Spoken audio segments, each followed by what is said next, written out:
ನಾರಾಯಣನ ಸಲಹೆಯಂತೆ ಶನಿಯು ತನ್ನ ದಿವ್ಯ ದೃಷ್ಟಿಯನ್ನು ಉಪಯೋಗಿಸಿ ಮಹದೇವನನ್ನು ಹುಡುಕುವ ಪ್ರಯತ್ನ ಆರಂಭಿಸುತ್ತಾನೆ. ಇದರಿಂದ ಮಹದೇವನು ಭೂಲೋಕದಲ್ಲಿ ಮನುಷ್ಯನ ರೂಪದಲ್ಲಿ ಕಾಣಿಸಿಕೊಳ್ಳುತ್ತಾನೆ. ಇಂದೇ ಸೂರ್ಯಾಸ್ತದ ಬಳಿಗೆ ಮಹದೇವನನ್ನು ಹುಡುಕಿಸಿ ದೃಷ್ಟಿಸುತ್ತೇನೆ ಎಂದು ಸಂಕಲ್ಪಿಸಿ ಶನಿಯು ಭೂಲೋಕಕ್ಕೆ ಹೊರಡುತ್ತಾನೆ. ಸೂರ್ಯಲೋಕದಲ್ಲಿ ದೇವರಾಜನ ಪದವಿಗೆ ಮತ್ತೆ ಕಿತ್ತಾಟ ಆರಂಭವಾಗಿದೆ. ಶನಿಯಿಂದ ದೇವತೆಗಳು ಬಂಧಿತರಾಗಿದ್ದ ಹಿನ್ನೆಲೆಯಿಂದಲೇ ಸೂರ್ಯದೇವನು ತನ್ನ ಜವಾಬ್ದಾರಿಯನ್ನು ನಿರ್ವಹಿಸಲು ಸೋತಿರುವನೆಂದು ಇಂದ್ರದೇವನು ಆರೋಪಿಸುತ್ತಾ ತನ್ನ ಸ್ಥಾನವನ್ನು ಹಿಂದಿರುಗಿಸಬೇಕೆಂದು ಆಗ್ರಹಿಸುತ್ತಾನೆ. ಸೂರ್ಯದೇವನು ಇದೇ ದಿನ ಸೂರ್ಯಾಸ್ತದವರೆಗೂ ಸಮಯವನ್ನು ನಿಶ್ಚಯಿಸಿಕೊಂಡು ದೇವತೆಗಳ ಸುರಕ್ಷತೆಗೆ ಉತ್ತಮ ಮಾರ್ಗವನ್ನು ಸೂಚಿಸುವುದಾಗಿ ಹೇಳಿದಾಗ ಇಂದ್ರದೇವನು ಅದಕ್ಕೆ ಒಪ್ಪಿ, ಅದರಲ್ಲಿ ತಪ್ಪಿದ್ದರೆ ನಿಮ್ಮ ಪದವಿಯಿಂದ ವಂಚಿತರಾಗುವುದು ಖಂಡಿತ ಎಂದು ಎಚ್ಚರಿಸುತ್ತಾನೆ.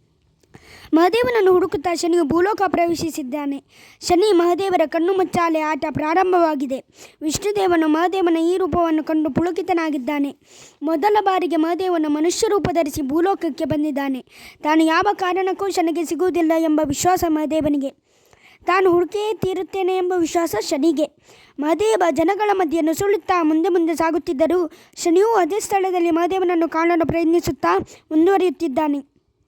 ಶನಿಯು ತನ್ನ ದಿವ್ಯ ದೃಷ್ಟಿಯ ಆಧಾರದ ಮೇಲೆ ಮಹದೇವನನ್ನು ಹುಡುಕುತ್ತಾ ಆ ಸ್ಥಳಕ್ಕೆ ಬಂದಿದ್ದಾನೆ.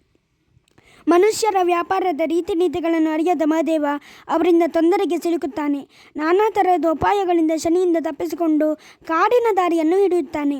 ನಂದಿಯು ತನ್ನ ಪ್ರಭುವಿನ ಲೀಲೆಯನ್ನು ನೋಡುತ್ತಾ ನಾರದರೊಡನೆ ಸಂಭಾಷಿಸುತ್ತಿದ್ದಾನೆ. ನನ್ನ ಪ್ರಭು ಒಮ್ಮೆ ಸಂಕಲ್ಪ ಮಾಡಿದರೆ ಮುಗಿಯಿತು. ಶನಿ ಎಷ್ಟು ಹುಡುಕಿದರೂ ಅವರ ಕಣ್ಣಿಗೆ ಕಾಣುವುದಿಲ್ಲ ಎಂದು ಹೆಮ್ಮೆಯಿಂದ ನುಡಿಯುತ್ತಿದ್ದಾರೆ. ವಿಷ್ಣುದೇವನು ಮಹದೇವನಿಗೆ ಸಮನಾದ ಶಕ್ತಿಯೊಂದು ಶನಿಯ ರೂಪದಲ್ಲಿ ಉದಯಿಸಿದೆ ಎಂದು ಸಂತಸ ಪಡುತ್ತಿದ್ದಾನೆ. ಕಾಡಿನ ಹಾದಿಯನ್ನು ತಲುಪಿದ ಮಹದೇವ ತನ್ನ ವೇಷವನ್ನು ಗಜರಾಜನ ರೂಪಕ್ಕೆ ಬದಲಾಯಿಸಿಕೊಳ್ಳುತ್ತಾರೆ. ಈಗ ತನ್ನನ್ನು ಶನಿಯು ಹಿಂಬಾಲಿಸಿದರೂ ಗುರುತಿಸಲು ಖಂಡಿತ ಸಾಧ್ಯವಿಲ್ಲವೆಂಬ ನಂಬಿಕೆ ಮಹದೇವನಿಗೆ.